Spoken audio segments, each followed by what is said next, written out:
El uso que se hace de la palabra agujero negro en astrofísica y en física teórica es ligeramente distinto. En principio, un teórico y un astrónomo observacional hablan de la misma cosa cuando hablamos de un agujero negro, pero luego sí que hay límites donde nos diferenciamos un poco. Yo creo que sí, que cuando un teórico y un astrofísico hablan de agujeros negros están hablando de la misma cosa.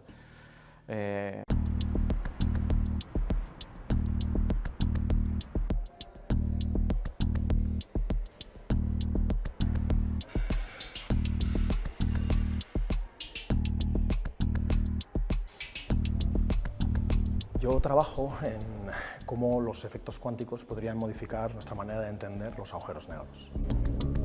Yo trabajo el centro de la Vía Láctea, en el centro de nuestra galaxia, un agujero negro supermasivo. Yo estudio un tipo de galaxia que se denominan AGNs o galaxias reactivas y que se caracterizan porque emiten mucha más energía que lo que suele emitir una galaxia normal, pues a lo mejor hasta 1000 veces más.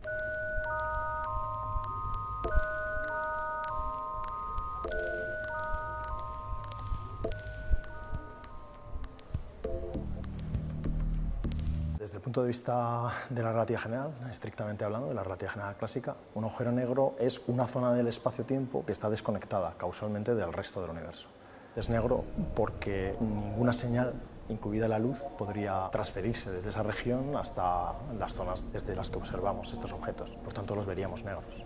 Los agujeros negros se entienden como el punto final del colapso de la materia. Puede ser una nube de materia o una estrella, digamos, que se desestabiliza y colapsa bajo su propia gravedad. Agujeros negros se pueden hallar en diversos entornos. Se pueden encontrar en el centro de las galaxias, pero también se pueden encontrar en objetos estelares, digamos, que han sufrido justamente ese proceso de colapso. En los AGNs pensamos que existen agujeros negros con masas enormes, del orden de millones o miles de millones de veces la masa de nuestro Sol. Lo que pensamos que el agujero negro masivo en el centro de nuestra galaxia se denomina Sagitario A estrella y se encuentra en el mismísimo centro de la Vía Láctea en la dirección de la constelación Sagitario.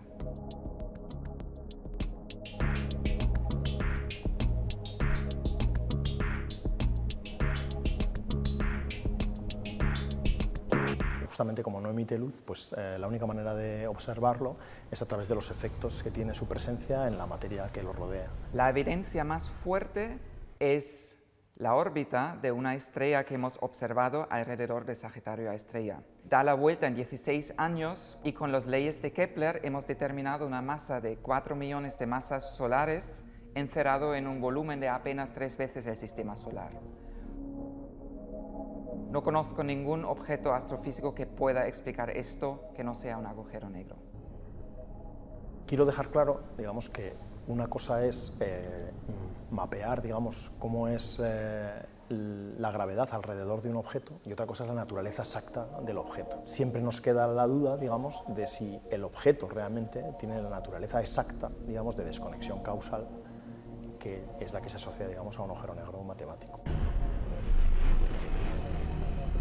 Hasta ahora no tenemos ninguna prueba científica de que existan agujeros negros supergigantes en el centro de los AGNs, pero lo que sí tenemos son muchas evidencias que apuntan a que realmente existen estos agujeros negros. La principal es la enorme cantidad de energía concentrada en el tamaño tan minúsculo.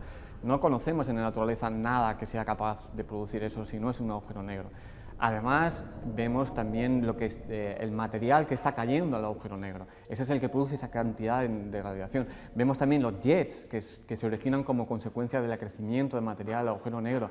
Todo esto apunta a que existe algo con una cantidad de masa del orden de millones, miles de millones de veces la masa del Sol en un tamaño muy pequeño y eso, cuando anda como un pato, hace cuac y se parece a un pato, normalmente es un pato.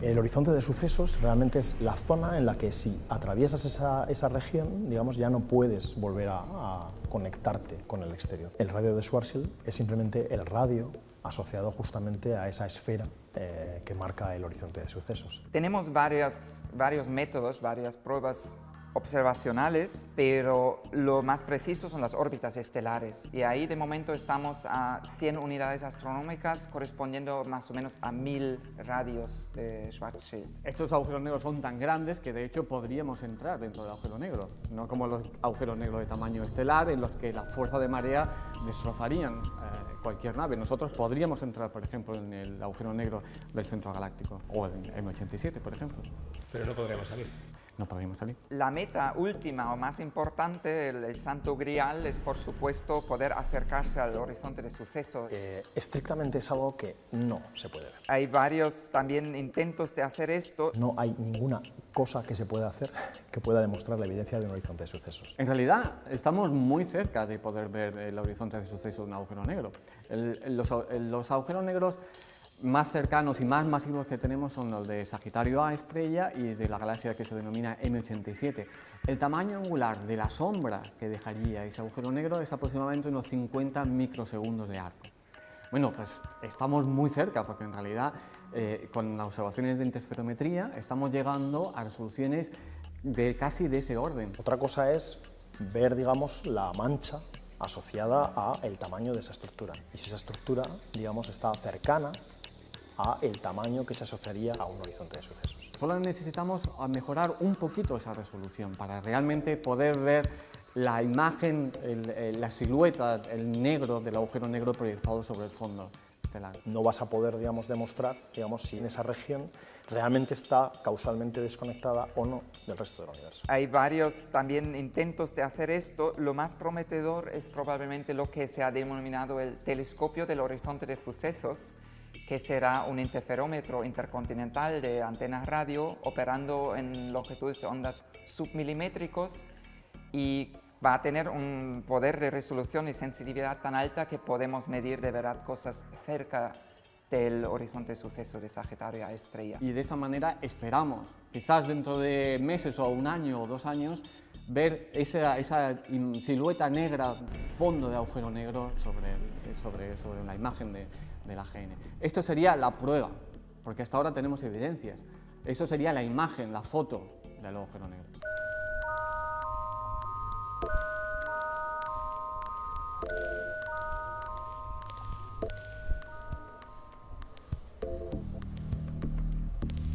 El hacer observaciones cada vez más cercanas al sitio donde se colocaría el horizonte son muy valiosas porque sí que es cierto que pueden ser justamente los sitios en donde la relatividad general pueda, digamos, romperse por efectos cuánticos o de otra naturaleza. Un agujero negro viene caracterizado únicamente por 3 parámetros, que son su masa, su carga eléctrica y su rotación. No puede rotar de la forma que quiera, sino que tiene que rotar de una forma muy específica. Entonces eso se pretende ver. Y eso lo podríamos medir si hacemos esa foto. Podemos ver si la teoría de la relatividad general funciona en un agujero negro o no.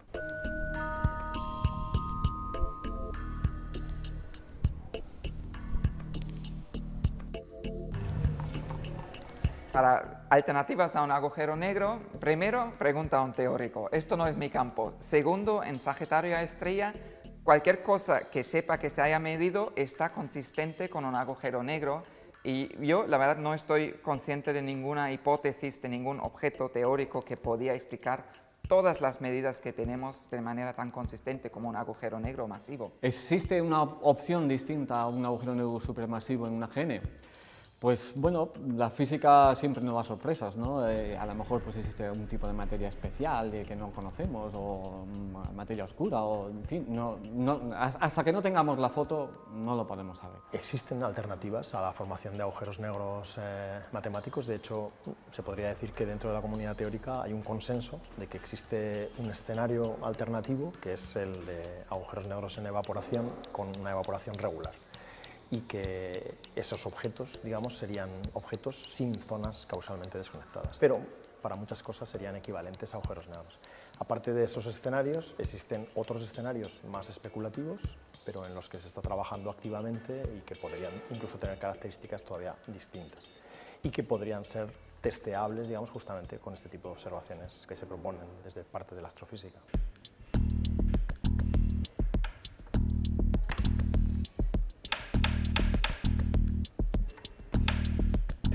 El agujero negro es un agujero negro. Lo que no sabemos si es un agujero negro lo que hay dentro, pero lo llamamos lo mismo. Desde un punto de vista matemático, insisto en que un agujero negro estrictamente se asocia, digamos, a la presencia de regiones causalmente desconectadas. Mientras que para un astrofísico lo importante es que haya una concentración de masa muy grande en una región suficientemente pequeña. Y esas dos cosas no tienen por qué estar conectadas uno a otro.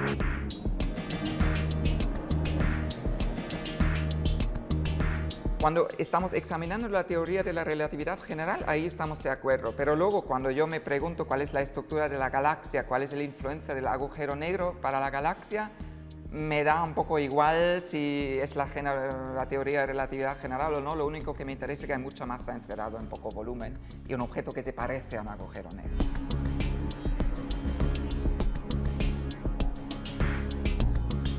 Yo creo que sí, que cuando un teórico y un astrofísico hablan de agujeros negros están hablando de la misma cosa. No sé qué contarte. Joder. Que ya te has quedado clavado.